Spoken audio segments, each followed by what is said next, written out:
میرے عزیزوں، میرے لیے یہ خدا کی طرف سے ایک بہت بڑا فضل اور میں اپنے لیے خدا کی بہت بڑی مہربانی سمجھتا ہوں جس نے مجھے یہ موقع دیا کہ آج میں دوبارہ آپ سب کے درمیان کلام خدا کی خدمت سر انجام دے سکوں۔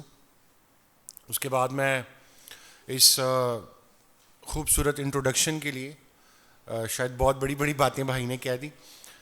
یہ سارا جلال اور فضل صرف خدا کے لیے ہے اور اس کے بغیر ہم کچھ بھی نہیں ہیں۔ میں شکر گزار ہوں سب سے پہلے بھائی سائمن کا اور اس کے بعد بھائی سنی اور آپ کی ساری کانگریگیشن کا جو ہمیشہ موقع دیتے ہیں کہ ہم خدا کے کلام کو اکٹھے سیکھ سکیں۔ خدا کے ایک خادم ہیں چارلس سپرجن، CH سپرجن۔ وہ بتاتے ہیں کہ ایک دفعہ ایک جگہ پر میں نے خدا کے کلام کی خدمت کرنی تھی، لیکن مجھ سے پہلے ایک اور خادم تھے جنہوں نے بائبل مقدس کے کسی عنوان پر کلام بیان کرنا تھا، کلام کی خدمت کرنی تھی، اور وہ بڑے اچھے مقرر تھے۔ وہ بڑے اچھے خدا کے کلام کو بیان کرنے کی ان کے پاس جو ہے وہ نالج اور ایکسپیرینس تھا۔ کہتے جب انہوں نے کلام سنایا تو ساری کانگریگیشن نے بڑی تالیاں بجائیں اور انہوں نے کہا بڑا زبردست خادم ہے، یہ بڑے اچھے مقرر ہیں، انہوں نے خدا کا کلام بڑی خوش اسلوبی سے بیان کیا۔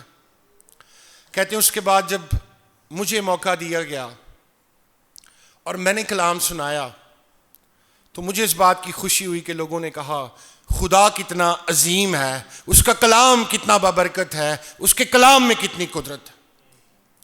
اور میں یہ سمجھتا ہوں کہ آج ہمیں اس بات کو جاننے کی ضرورت ہے کہ جب آپ کلام سنا رہے ہیں تو اس لیے نہیں کہ آپ بڑی حکمت سے یا بڑی عقل اور فہم سے لبریز ہیں، بلکہ یہ خدا کا پاک روح ہے جو یسوع مسیح کے فضل کی بدولت آپ کو اس لائق بناتا ہے کہ آپ اس کے کلام کو سنا سکیں۔ آمین۔ آئیں آج کے 5ویں کلمے کی طرف ہم بڑھیں گے۔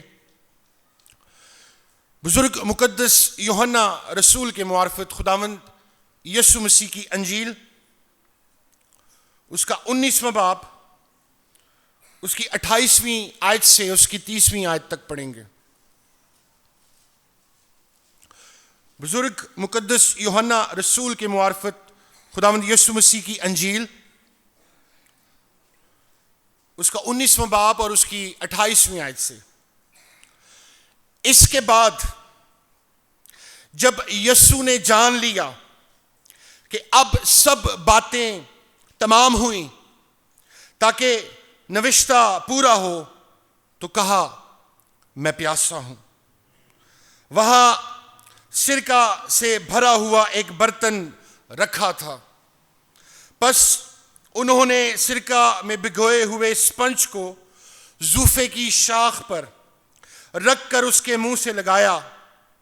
پس جب یسوع نے وہ سرکہ پیا تو کہا کہ تمام ہوا، اور سر جھکا کر جان دے دی۔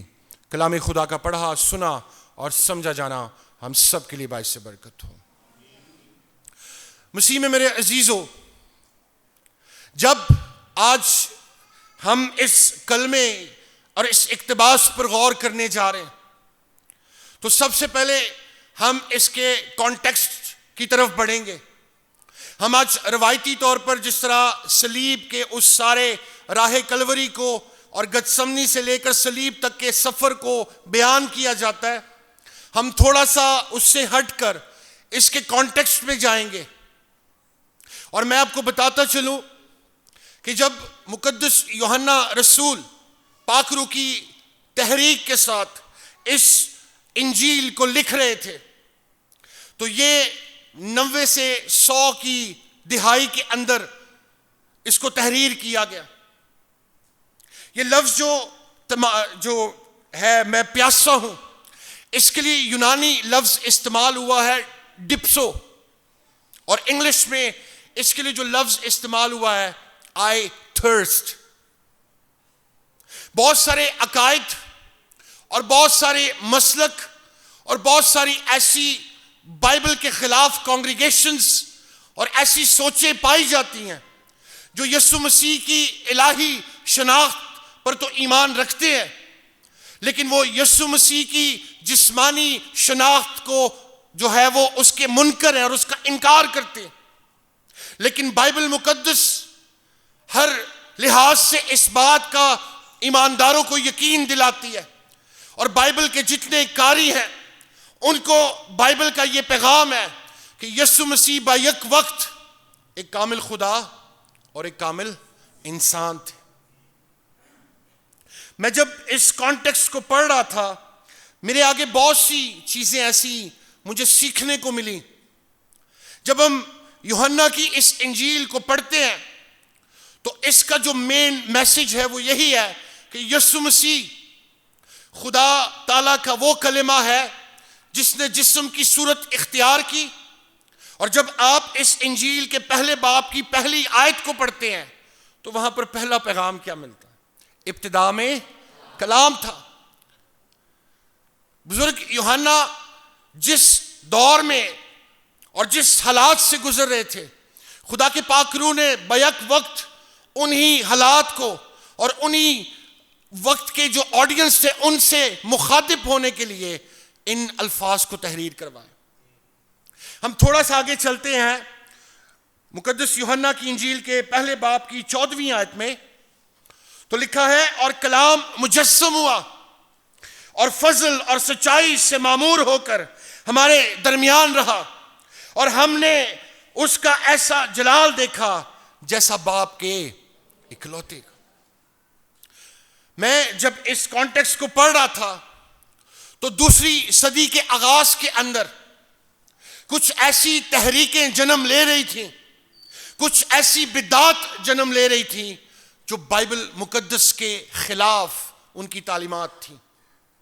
میں نے جب اس اقتباس کو پڑھا تو یہ ایک فرقہ جس کو نوسٹسزم یعنی خناستی تحریک کہا جاتا تھا، یہ تحریک جو ہے دوسری صدی کے آغاز میں ایک بڑی زور کے ساتھ مذہبی تحریک بنتی جا رہی تھی، اور اس تحریک کا ایمان یہ تھا کہ مسیح جو ہے یہ الہی شناخت تو رکھتا ہے، لیکن یسوع مسیح کبھی بھی جسمانی صورت میں زمین پر نہیں آ سکتا۔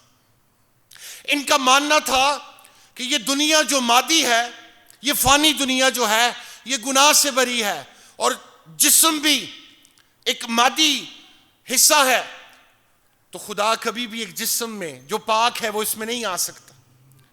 یہ جو عقیدہ رکھتے تھے، یہ فرقہ جو تھا، جو خناستی تحریک تھی، ان کا ایمان یہ تھا کہ گناہ سے زیادہ جو انسان کے اندر جہالت ہے وہ زیادہ خطرناک ہے، اور یہ ایمان کے اظہار کے لیے عملی طور پر، جس طرح کلام سکھاتا ہے کہ بغیر اعمال کے ایمان مردہ ہے، ان کا یہ عقیدہ تھا کہ اگر آپ کے پاس علم ہے تو آپ نجات یافتہ ہیں، آپ کو کسی طور پر بھی عملی اعتبار سے کسی بھی پریکٹس کو کرنے کی ضرورت نہیں ہے۔ اور تھوڑا سا آگے چل کر جب دیکھتے ہیں تو اس خناستی تحریک کا ایک یہ بھی عقیدہ تھا کہ یسوع جب چلتے تھے تو ان کے چلنے کے کوئی بھی زمین پر فنگر پرنٹس، جو فٹ سٹیپس تھے، وہ پرنٹس نہیں ہوتے تھے۔ ان کا ماننا تھا کہ یسوع جب پانی پر چلے تو وہ اس لیے کیونکہ وہ جسم میں نہیں تھے بلکہ وہ روح میں تھے، یعنی وہ روحانی حالت میں تھے، نہ کہ وہ جسمانی حالت میں۔ وہ نظر ضرور آتے تھے، اس لیے وہ پانی پر چلے۔ لیکن میں بائبل کا طالب علم ہوتے ہوئے میں یہاں پر یہ سیکھتا ہوں کہ جب وہ چل رہے تھے تو وہ انسانی حالت کا اظہار کرتے ہیں، لیکن جب وہ پانی پر چلتے ہیں تو وہ خدا کی شناخت ظاہر کرتے ہیں۔ جب وہ روٹی کھاتے ہیں تو وہ جسمانی اپنی حالت کا اظہار کرتے ہیں، لیکن جب وہی 5 روٹیوں اور 2 مچھلیوں کو وہ 5000 لوگوں کو سیر کرتے ہیں تو پھر وہ اپنا خدا ہونے کا اظہار کرتے ہیں۔ یہ وہی خدا ہے، یہی یسوع مسیح جب وہ لازر کی موت کی خبر سنتا ہے تو وہ آنسو بہاتا ہے، وہ اپنے ترس اور اپنے رحم اور اپنے دل میں اس ہمدردی اور اس محبت کا اظہار کرتا ہے۔ لیکن جب یہ اس کی قبر پر جاتا ہے تو 4 دن کا مردہ جب اس یسوع مسیح کی آواز سنتا ہے تو وہ قبر میں سے باہر آ جاتا ہے۔ اس سے ظاہر ہوتا ہے کہ وہ بیک وقت خدا بھی تھے اور وہ انسان بھی تھے۔ اور آج افسوس کا مقام ہے کہ ہمیں آج کے چرچ کو بھی ایسی بہت سی تحریکیں جو ہیں وہ آپ کو نظر آتی ہیں، اور میں چاہوں گا کہ ہم مقدس یوحنا رسول کا پہلا خط، اس کا 4 باب اور اس کی پہلی 3 آیات پڑھیں اور پڑھنے میں کوئی رہنمائی کر دے۔ مقدس یوحنا رسول کا پہلا خط، اس کا 4 باب، اس کی پہلی 3 آیات۔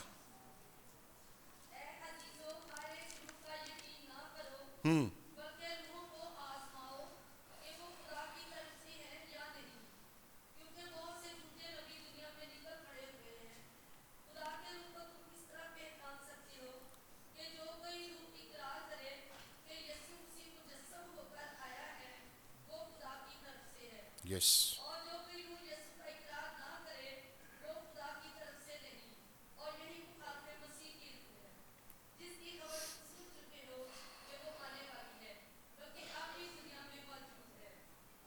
آمین۔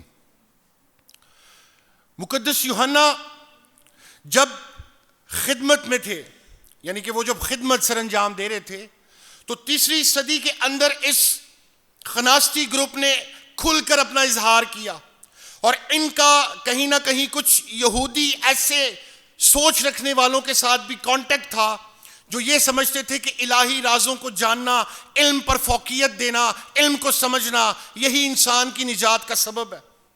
اور 3 صدی کے اندر انہوں نے بڑا زور پکڑا، انہوں نے کھل کر اپنے آپ کو 2 صدی میں اپنے آپ کو بڑا کھل کر سامنے پیش کیا۔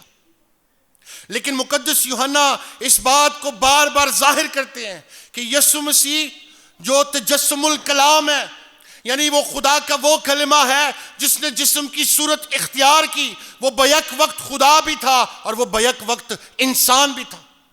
آج بہت سی ایسی جھوٹی تعلیمات ہیں جو تثلیث کا انکار کرتی ہیں، آج بہت سی ایسی جھوٹی تعلیمات ہیں جو خداوند یسوع مسیح کی ولادت کا انکار کرتی ہیں، آج بہت سی ایسی سوچ اور ایسا ایمان رکھنے والے لوگ ہیں جو یسوع مسیح کا مردوں میں سے جی اٹھنا، اس کو وہ ایک مت سمجھتے ہیں۔ لیکن مقدس یوحنا جس طرح اس خناستی گروپ کے حوالے سے ظاہر کر رہے ہیں کہ یہ بدعت ہے، یہ مخالف مسیح ہے، کیونکہ جب تک کوئی یسوع مسیح پر ایمان رکھتا اور اس کا ایمان یہ نہیں کہ وہ کنواری مریم سے پیدا ہوا، وہ خدا کا کلمہ ہے، وہ خدا کا کلام ہے جس نے جسم کی صورت اختیار کی اور وہ اس دنیا میں آئے۔ یاد رکھیں، خدا نے دنیا کو اپنے منہ کے دم سے بنایا، اور اس دنیا کو درست کرنے کے لیے بھی اس نے اپنے کلام ہی کو اس دنیا میں بھیجا جس نے جسم کی صورت اختیار کی، تاکہ وہی کلام انسان بنے اور انسان کا عفظی بنے اور اس غلاظت بھری دنیا کا جو ہے وہ اس کی پاکیزگی کر سکے۔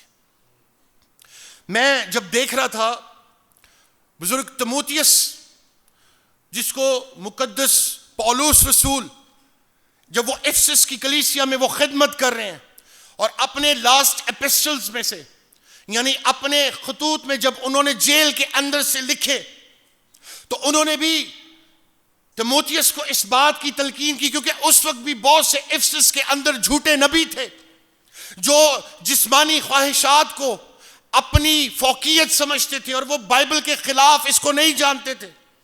بہت سے ایسے گروپ تھے، بہت سی ایسی سوچ رکھنے والے لوگ افسس کی کلیسیا کے اندر بھی تھے جو بحث مباحثہ کو بڑا پسند کرتے تھے۔ آج بھی آپ کہیں کلام سنا رہے ہو تو 10 لوگ آپ کو کلام سیکھنے کے لیے سنتے ہیں، اور بہت سے ایسے بھی ہوتے ہیں جو سوچتے ہیں میں غلطی کہاں سے پکڑوں۔ ان کا بھی یہی پرابلم تھا۔ اور پھر میں دیکھ رہا تھا کہ یہ وہ غلط امیدیں ڈیولپ کرتے تھے، یہ وہ غلط خواہشات لوگوں کے اندر ڈیولپ کرتے تھے، جس طرح ہم مکاشفہ میں پڑھتے ہیں افسس کی کلیسیا سے خداوند یسوع مسیح مخاطب اور کہتے ہیں تو نے پہلی سی محبت چھوڑ دی ہے۔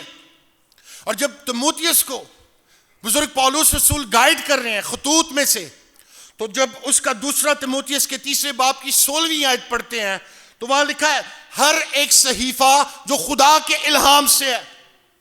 آگے ہے جو تعلیم اور الزام اور اصلاح اور راست بازی میں تربیت کرنے کے لیے فائدہ مند ہے تاکہ مرد خدا کامل بنے. جب میں اس کا انگلش ورژن پڑھ رہا تھا مجھے بڑی برکت مل رہی تھی کہ وہاں لکھا تھا all scriptures is breathed out. خدا کے منہ کی باتیں. آج بہت سارے لوگ ہیں وہ اٹھ کر کہہ رہے ہوتے جی میں نے فلاں رویا دیکھی, میں نے آپ کے لیے یہ دیکھا, آپ پہ فلاں نے یہ کر دیا, خدا یہ چاہتا ہے. یاد رکھیں خدا اپنے کلام کے وسیلہ سے آپ کی تربیت کرتا ہے. خدا اپنے لوگوں کو ضرور استعمال کرتا ہے, لیکن خدا جب ان کو استعمال کرتا ہے وہ آپ کی زندگی میں بھی آپ سے بات کرنا چاہتا ہے. اور اسی لیے تیموتھیوس کو بھی پولس رسول یہ کہہ رہے ہیں کہ ہر وہ صحیفہ جو خدا کے الہام سے ہے یہی آپ کی ریکریکشن کے لیے ہے, یہی آپ کی اصلاح کے لیے ہے, یہی آپ کی برکت کے لیے ہے. لیکن افسوس آج بھی چرچ میں اگر دیکھا جائے تو ایسی بہت سی تحریکیں جنم لے چکی ہیں جو خدا کے کلام کے خلاف ہیں. آج چرچ کو ایک پراپر اور پیور کلام کی ضرورت ہے. جب تک آپ کلام خدا کی درست تفسیر سے واقف نہیں ہوں گے, جب آپ ایک آیت پکڑ کر اس کے اوپر اپنی تھیولوجیز کو ڈیولپ کریں گے تو یہ ساؤنڈ ڈاکٹرائن نہیں ہے, یہ از روئے بائبل درست نہیں ہے. اگر آپ ایک آیت پڑھ کے کوئی خیال اس پہ اپنا ڈیولپ کرتے ہیں, آپ اس کے کانٹیکسٹ سے, آپ اس کے ٹیکسٹ سے واقف نہیں ہیں, وہ آتھر کس سے مخاطب ہے, اس کی ٹون کیا ہے, وہ کس لیے لکھ رہا ہے, وہ کن کو لکھ رہا ہے, اس کے سیاق و سباق کیا ہے, اس وقت لوگوں کے اندر کیا کیا چیلنجز تھے, تب تک آپ کبھی بھی اس کلام کی درست تفسیر کو نہیں سمجھ سکتے. اب تھوڑا سا آگے چلتے ہیں. میں دیکھ رہا تھا کہ اس غناستی فرقے کا یہ ایمان تھا کہ یسوع مسیح جو ہیں وہ جسمانی طور پر پرسیکیوٹ بھی نہیں ہوئے. لیکن میں عبرانیوں کا مصنف جب اس کو پڑھ رہا تھا 4 باب کی 15ویں آیت تو لکھا ہے کیونکہ ہمارا ایسا سردار کاہن نہیں جو ہماری کمزوریوں میں ہمارا مدد ہمدرد نہ ہو سکے, بلکہ وہ سب باتوں میں ہماری طرح آزمایا گیا. He was tempted. اس کو ٹیمپٹیشن میں سے گزرنا پڑا. یہ صرف 6 گھنٹے کا کوئی دورانیہ نہیں تھا, بلکہ یہ خدا کے الہی بیٹے نے خدا کے الہی مشن کو جو خدا نے باغ عدن میں اعلان کیا تھا اس نے وہ صلیب پر پورا کرنے جا رہا تھا. اور میں اکثر چرچز میں یہ پریکٹس دیکھتا ہوں کہ بہت سارے انٹرینڈ لوگوں کو جو الہیات کے علم سے نہ واقف اور نہ بلد ہوتے ہیں صرف اس لیے موقع دے دیا جاتا ہے کہ یہ ہمارے چرچ میں باؤجی ہے, یہ ہمارے چرچ میں چندہ بہت دیتا ہے, چلو اس بہن کو دے دیتے ہیں یہ کلام سنائے.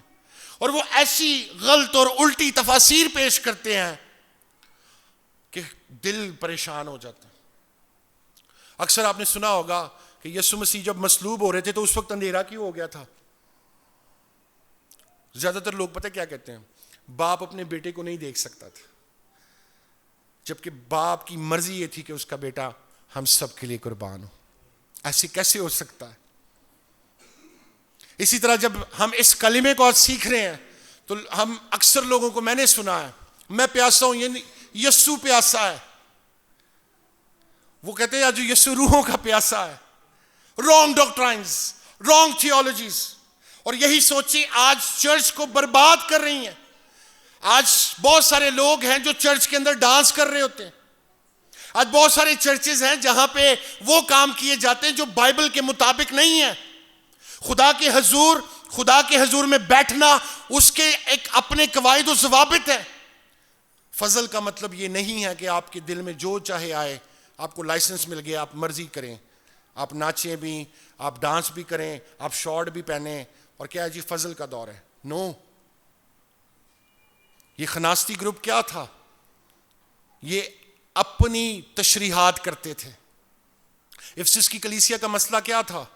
وہ غلط تعلیمات کو تو جو ہے ایکسپوز کرتے تھے, اس کے خلاف کھڑے ہوتے تھے, وہ جھوٹے رسولوں کو بھی نہیں مانتے تھے, وہ محنت بھی کرتے تھے, وہ شاید اس وقت بڑے بڑے کروسیڈ بھی کرواتے ہوں, شاید اس وقت بھی کروسیڈ میں چنگشیاں اور رکشے دیتے ہوں, لیکن God has nothing to do with such things. کیونکہ ان کا ایک مسئلہ تھا. وہ کہتے تھے شادی کے علاوہ اگر آپ کے کوئی فزیکل ریلیشنز ہیں تو یہ بائبل کے خلاف نہیں ہے. آج بھی بہت سارے لوگ ہیں جو ایسی پریکٹسز کرتے ہیں جو بائبل کے خلاف ہیں. عبرانیوں کا مصنف ہمیں بتاتا ہے کہ یسوع مسیح بحیثیت ایک انسان، اس نے کامل انسان بن کے دکھایا اور وہ بے عیب رہا، وہ بے گناہ رہا، جس نے شرع کے عالموں کے سامنے برملا اعلان کیا کون ہے جو مجھ میں گناہ ثابت کرے. لیکن وہ کس لیے قربان ہوا؟ وہ آپ کے اور میری خاطر. ہم تھوڑا سا آگے چلتے ہیں. ہم دیکھتے ہیں کہ یسوع مسیح کو جو صلیب سے پہلے میں پیش کی گئی وہ کیا تھی؟ پت ملی پہ میں. اگر آپ میرے ساتھ متی کی انجیل اس کے 27ویں باب اس کی 33 اور 34ویں آیت پڑھتے ہیں. میں چاہوں گا بلکہ کوئی بہنوں میں سے پڑھنے میں رہنمائی کرتے.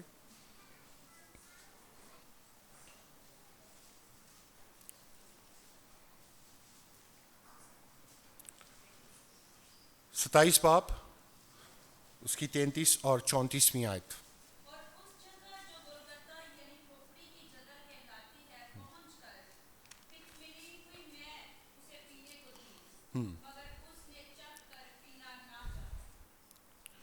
ہم دیکھتے ہیں کہ جس شخص کو مصلوب کیا جاتا تھا اس مجرم کو مصلوبیت سے پہلے ایک سرقہ پیش کیا جاتا تھا، اور وہ سرقہ بنانے کے لیے بھی اس کے پیچھے ایک بہت بڑا راز تھا.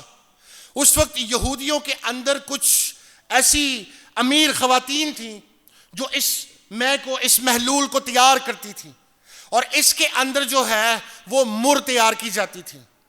یہ اس لیے ہوتی تھی تاکہ جو شخص پیے اس کے اوپر یہ انستھیزیا کا کام کرے، تاکہ جب وہ پی لے تو اسے درد اور تکلیف کا احساس نہ ہو، وہ اپنے ہوش میں نہ رہے، اور جو سپاہی ہوتے تھے ان کو آسانی ہوتی تھی تاکہ اس شخص کو وہ پھانسی، وہ صلیب دے سکیں.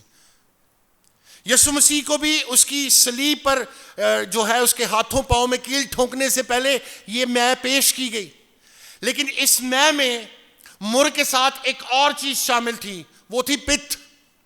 یہ ایک ایسی جڑی بوٹی تھی جو زہریلی اور کڑوی ہوتی تھی. وہ چاہتے تھے تاکہ یسوع مسیح کی جو اذیت ہے وہ بڑھے. اور ہم دیکھتے ہیں کہ جب اس کو صلیب پر انہوں نے مصلوب کیا تو 9 بجے سے 6 بجے کے درمیان مختلف اوقات پر وہ اسے سرقہ پیش کرتے رہے، وہ اسے بار بار ٹھٹے کرتے رہے، وہ بار بار اس کی تذلیل کرتے رہے کہ تو یہودیوں کا کیسا بادشاہ ہے، تو جو دوسروں کو بچاتا رہا، تو جو اندھوں کو آنکھیں دیتا رہا، تو جو لنگڑوں کو چلنے کی قوت دیتا رہا، تو نے جو مردوں کو جلایا، آج تو کیسا مسیحا ہے جو اپنے آپ کو نہیں بچا سکتا. اور میں دیکھ رہا تھا اگر آپ امثال 31 باب کی 6 آیت پڑھتے ہیں تو ان عورتوں کے حوالے سے جو اس روایت کو فالو کرتی تھیں لکھا ہے شراب اس کو پلاؤ جو مرنے پر ہے اور میں اس کو جو تلخ جان ہے. یہ اس روایت کو فالو کرتی تھی. لیکن ہم دیکھتے کہ ان یہودیوں نے، ان لیڈرز نے اور رومی سپاہیوں نے جب اس کے اندر پت مکس کی تو یہ وہ خواتین کی تیار کردہ میں نہیں تھی، کیونکہ وہ چاہتے تھے کہ یسوع مسیح جو ہے وہ اذیت میں سے گزرے. اب ہم تھوڑا سا آگے چلتے ہیں. یسوع مسیح جب اس سارے 6 گھنٹے کی صلیب کے اوپر وقت گزارتا ہے، اس سے پہلے ہم دیکھتے ہیں کہ اس نے 16 گھنٹے سے کچھ نہیں کھایا، وہ کئی گھنٹوں سے سویا نہیں ہے. اس کو کوڑوں سے مارا گیا ہے، اس کے سر پر کانٹوں کا تاج رکھا گیا ہے، اس کی پشت کو اس کا کیما بنا دیا گیا، اس کے ہاتھوں پاؤں میں زنگ آلودہ کیل ٹھونکے گئے. اور ہم دیکھتے ہیں کہ اس سے پہلے اس کو کس قدر پرسیکیوٹ ہونا پڑا. لیکن خداوند یسوع مسیح جانتا تھا کہ اس نے خدا کے الہی اس مشن کو پورا کرنا. اور تھوڑا سا آگے چل کر ہم دیکھتے ہیں کہ اس کو جو ہے جب یسوع مسیح اپنی جسمانی کمزوری کا اظہار کرتے ہیں، یہ یاد رکھیں یسوع نے پانی نہیں مانگا، اس نے یہ کہا کہ میں پیاسا ہوں. یعنی اس نے اپنی اس فزیکل ڈیزائر، اپنی فزیکل سٹیٹس کو ظاہر کیا کہ میں اس وقت فزیکلی کس پوزیشن میں ہوں. اور ایک سپاہی نے اس کو ایک محلول پیش کیا. یہ محلول جو ہے یہ جراثیم کش ہوتا تھا اور یہ پانی کے اندر بدبو کو ختم کرتا تھا. اور اس وقت جو سپاہی ہوتے تھے یہ اپنے پاس اس محلول اس لیکوڈ کو اس لیے رکھتے تھے کیونکہ اس کے اندر یہ قوت ہوتی تھی کہ یہ انسان کو ڈی ہائیڈریشن سے بچاتی تھی. اس کے اندر نمکیات ہوتی تھی.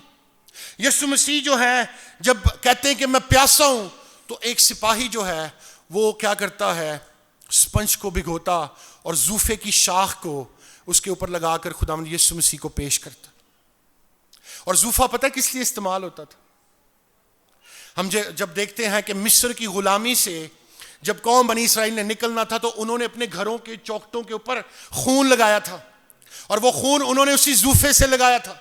جب یہ میں سوچتا ہوں کہ خداوند یسوع مسیح کو پیش کیا جاتا ہوگا تو یہودیوں کے ذہن میں وہ بات آتی ہوگی کہ اس وقت ایک عارضی برہ تھا جس نے ان کو عارضی مخلصی اور رہائی بخشی, لیکن اب خدا کا وہ ازلی بیٹا, اب خدا کا وہ ازلی پلان جو اس جگہ پر پورا ہونے جا رہا ہے, اب یہ قربانی جو ہے وہ ان کی ابدی خلاصی کا, ابدی مخلصی کا سبب بننے جا رہے. صلیب کے اوپر تمام نوشتے پورے ہوئے. خدا کا کلام صلیب کا سینٹر ہے اور صلیب جو ہے خدا کے کلام کی تکمیل ہے. یہ ہمارے ایمان کا سینٹر پوائنٹ ہے. میں اس دن پال واشر کو پڑھ رہا تھا, وہ کہتا ہے اگر کوئی بھی پریچر جب وہ کلام سناتا ہے اگر اس کا کلام اس میں مسیح اور اس کی صلیب کا ذکر نہ ہو تو وہ صرف ایک انٹرٹینر ہے. جب ہم دیکھتے ہیں کہ کاہن جب پاک مقام پر جاتا تو وہ برے کے خون کو چھڑکتا تھا زوفے کے ساتھ, لیکن یہاں پر ایک ایسا برہ قربان ہونے جا رہا ہے جو سب سے مختلف ہے, جو سب سے الگ ہے. اور عبرانیوں کے مصنف کے 9ویں باب کی 12ویں آیت میں ذرا میرے ساتھ کوئی حوالہ نکال دے.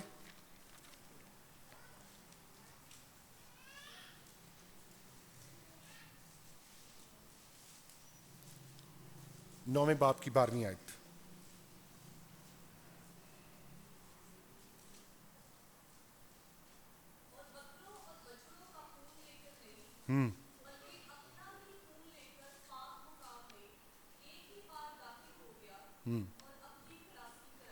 ابدی خلاصی کرائی. اس کا خون ابدی خلاصی کا سبب بنا.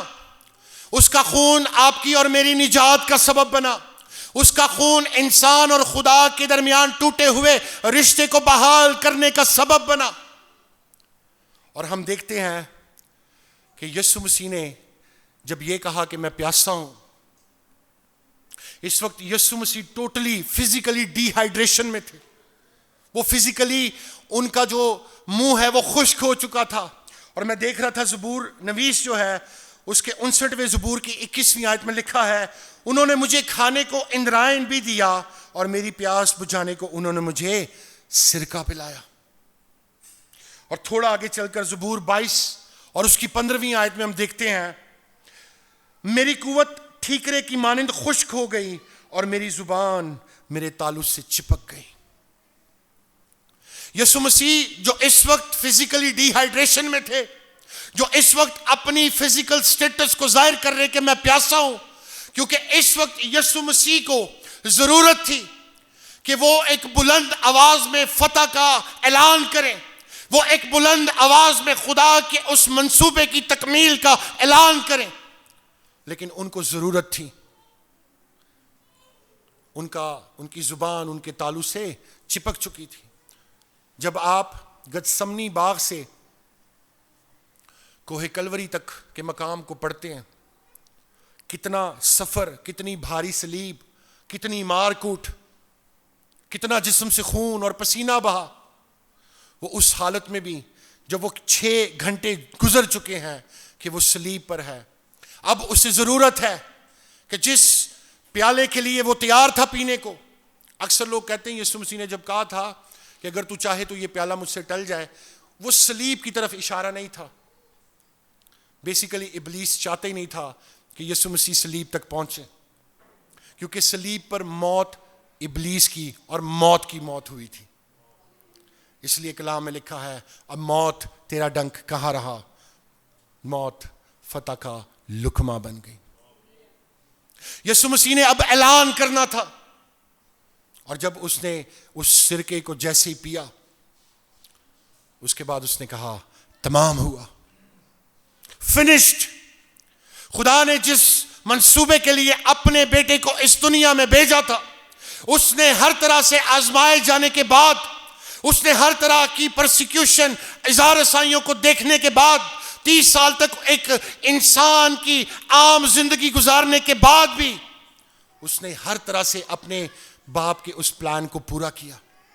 جب وہ بیابانی سفر میں تھا، اس نے 40 دن اور 40 رات فاقہ کیا، لیکن وہ قائم رہا۔ عہد عتیق میں ہم دیکھتے ہیں کہ بنی اسرائیل کو خدا نے اپنا پلوٹھا کہا، وہ بھی جب بیابان میں آیا اس نے گناہ کیا، اس نے بدی کی، اس نے اپنے لیے بت بنائے، اس نے وہاں پر گلے اور شکوے کیے، اس نے ناشکری کی۔ لیکن جب یہ بیٹا جو اس کا الہی بیٹا تھا، جب یہ بیابان میں آیا، اس نے 40 دن اپنی جسمانی ضرورتوں کو ایک سائڈ پر رکھتے ہوئے خدا کی مرضی کو جانا۔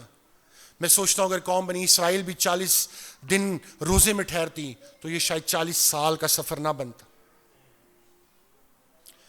وہ کامل خدا بھی ہے اور وہ کامل انسان بھی ہے۔ مسیح میں میرے عزیزو، یسوع مسیح کا یہ کلمہ میں پیاسا ہوں آج کے ایمانداروں کے لیے ایک بلاوا ہے کہ وہ پیاسا کیوں تھا، اس کے سر پر کیوں کانٹوں کا تاج رکھا گیا، اس کو کیوں اس کے منہ پر تھوکا گیا، اس کے منہ پر کیوں تھپڑ مارے گئے، اس کے ہاتھوں اور پاؤں کو کیوں اس کے اندر کیل ٹھونکے گئے، اس کی پسلی میں کیوں نیزہ مارا گیا۔ یہ سب اس لیے تاکہ میں اور آپ نجات پا سکیں۔ دنیا میں اور کوئی ایسی قوم، ایسا قبیلہ، اور کوئی ایسا ولی اور ایسا پیغمبر اور ایسا کوئی اور ہستی نہیں ہے جو ہمیں یہ شرف دے کہ ہم آسمان کے خدا کو اپنا باپ کہہ سکیں۔ فقط یسوع مسیح کو اپنا نجات دہندہ قبول کرنے والوں کے پاس یہ شرف ہے کہ وہ آسمانی خدا کو اپنا آسمانی باپ کہہ سکتے ہیں۔ یہ کلمہ آج آپ کے اور میرے لیے ایک بہت بڑا چیلنج ہے، اس صورت میں کہ جو ہمارے لیے پیاسا ہوا، جو ہمارے لیے اس نے تکلیفیں اور لعن طعن برداشت کیے، آج ہم اس لعن طعن کو برداشت کرنے کے لائق ہیں؟ سوچیں اگر یہ سب ہم کر پاتے تو کیا ایسا ہو سکتا تھا؟ نیور۔ آج ضرورت ہے ہم خدا کے کلام پر فوکس کریں۔ آج ضرورت ہے کہ ہم بدعات کے خلاف کھڑے ہوں۔ آج ضرورت ہے کہ اس طرح فرسٹ چرچ روزانہ رفاقت کرتے، روٹی توڑتے، شراکت کرتے، کلام پڑھتے، وہ جس طرح خدا کے کلام میں محنت کرتے تھے، آج ہمیں بھی جاں فشانی کرنے کی ضرورت ہے۔ آج یہ پیغام آپ کے لیے اور میرے لیے ہے، اور ہمیں جتنے سن رہے ہیں یہ ان کے لیے ہے۔ اگر آپ نجات چاہتے ہیں تو دنیا میں صرف ایک ہی نجات دہندہ ہے، دنیا کا ایک ہی صراط مستقیم ہے۔ اس نجات کو حاصل کرنے کے لیے لوگوں نے مختلف پریکٹسز کیے، کئیوں نے اپنے بچوں کو قربان کیا، ان کی بلیاں چڑھائیں، کئی لوگ جنگلوں میں چلے گئے، کئی لوگوں نے اپنے آپ کو غاروں میں بند کیا، کئی لوگوں نے اپنے آپ کو درختوں سے الٹا لٹکا دیا، اور وہ سمجھتے تھے شاید ایسی ریچولز اور ایسی پریکٹسز ان کو نجات دے سکتی ہیں۔ نہیں، دنیا میں صرف ایک نجات دہندہ ہے، اور اس کا نام خداوند یسوع مسیح ہے، جو بادشاہوں کا بادشاہ، خداوندوں کا خدا، اور وہ خدا تعالیٰ کا ایک الہی بیٹا ہے۔ اسی میں میرے عزیزو، آج ضرورت ہے کہ ہم صلیب کے اس پیغام کو، کیونکہ کلام ہمیں سکھاتا ہے صلیب کا پیغام ہلاک ہونے والوں کے نزدیک تو بے وقوفی ہے، لیکن ہم نجات پانے والوں کے لیے خدا کی قدرت ہے۔ صلیب کے نشان میں نہیں، صلیب کے پیغام میں نجات اور قدرت ہے۔ اسے کوئی توڑتا ہے، اس کی کوئی بے حرمتی کرتا ہے، وہ یہ سمجھتے ہیں کہ وہ اس کو ڈیفیم کر سکیں گے، ایسا کبھی نہیں ہو سکتا، کیونکہ ہم جس پر ایمان رکھتے ہیں اس نے اس لعنتی نشان کو نجات کا نشان بنا دیا، اس نے اس کو فتح کا نشان بنا دیا. جس سے لوگ نفرت اور کراہیت کرتے تھے، آج جب اس کو دیکھتے ہیں تو وہ اطمینان اور صبر محسوس کرتے ہیں، کیونکہ فاتح ہمیں بناتا ہے رب الافواج کا نام. ہم فاتح ہیں، اور فتح سے بڑھ کر غلبہ صرف یسوع نام ہے. خدا کے کلام کو، اس کی درست تفسیر کو سیکھیں، اس کے ٹیکسٹ اور کانٹیکسٹ کو جانیں، اور جب آپ یہ سیکھیں گے تبھی آپ اس لائق ہوں گے کہ آپ جان سکیں کہ جو آپ کے لیے پیاسا تھا، جس نے آپ کی جگہ پر اپنے آپ کو پیش کیا، آج آپ اس ایک کامل اور کافی قربانی کے عوض کیا آپ اس مطابق زندگی گزار رہے ہیں، یا صرف ہم ایک روایتی طور پر اکٹھے ہوتے ہیں، گڈ فرائیڈے کو صرف کالے کپڑے پہنتے ہیں، اور اس کے بعد ہم ریزوریکشن کو صبح اٹھ کر ناشتہ کیا اور گیت گائے اور اس کے بعد نئے کپڑے پہنے اور گھروں کو چلے گئے. اس ریزوریکشن میں چاہتا ہوں ہم اپنی پرانی انسانیت کو اتاریں اور ہم خداوند یسوع مسیح کو حقیقی معنوں میں اپنا شخصی نجات دہندہ قبول کریں. خدا اس کلام کے وسیلہ سے آپ سب کو برکت دے.